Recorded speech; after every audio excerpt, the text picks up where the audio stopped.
Assalamualaikum teman-teman semuanya. Pada video ini kita akan membahas tentang qalqalah. Qalqalah itu artinya memantul. Huruf yang boleh memantul itu ada 5. Pertama ba, jim, dal, ta, dan qaf. Biasa disingkat ba, ju, di, ta, qa. Ba, ju, di, ta, qa. Jadi ada 5 huruf biasa disingkat ba, ju, di, ta, qa.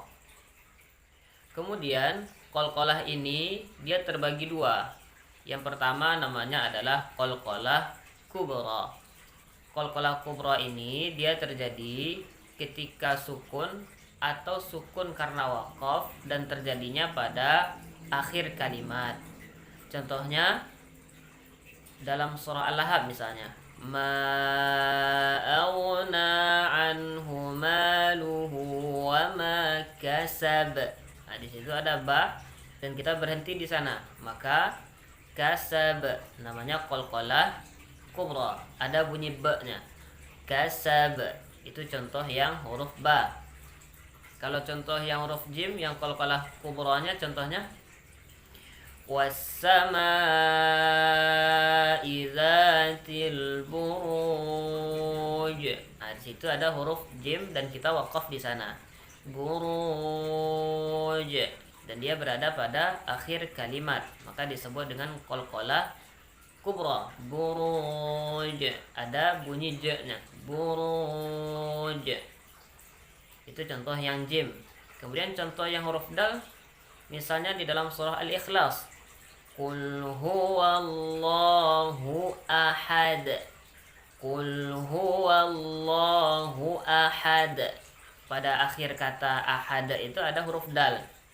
Dan kita wakaf di sana, maka namanya qalqalah kubra. Ada bunyi d-nya. Qul huwallahu ahad. Itu contoh yang dal. Sedangkan contoh yang huruf ta misalnya kalimat muhit. Muhit. Nah, kita berhenti pada huruf ta tersebut dan dia berada pada akhir kalimat atau kata. Maka bunyi ta. Muhit. Muhit.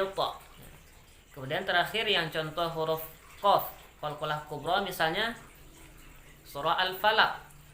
Qul a'udzu birabbil falaq. Qul a'udzu birabbil falaq. Nah, itu huruf qaf dan dia berada pada akhir kata atau kalimat. Itu yang pertama namanya qalqalah kubra. Yang kedua namanya adalah qalqalah sughra. Kapan dia terjadi? Apabila ada huruf qalqalah itu yang sukun dan letaknya berada pada tengah-tengah kalimat.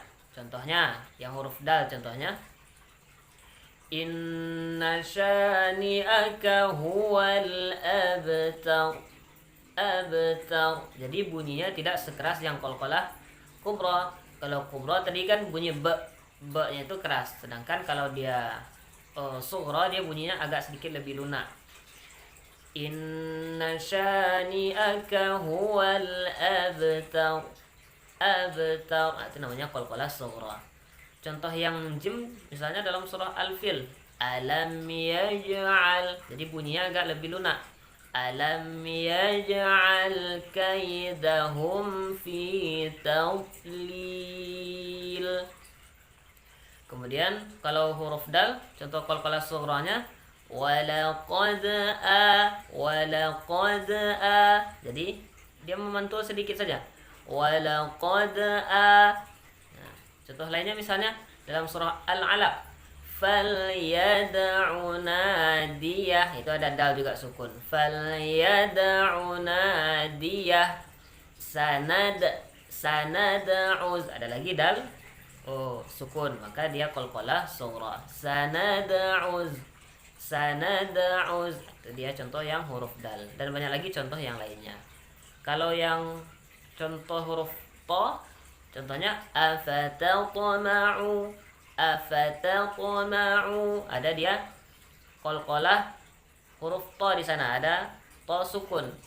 Afatatma'u. Nah, dia memantul sedikit saja. Afatatma'u, dan dia sebetulnya lebih cenderung sedikit kepada baris fathah, tapi bukan fathah betulan. Kesannya memantul sedikit saja. Afatatma'u, afatatma'u. Contoh huruf qaf misalnya,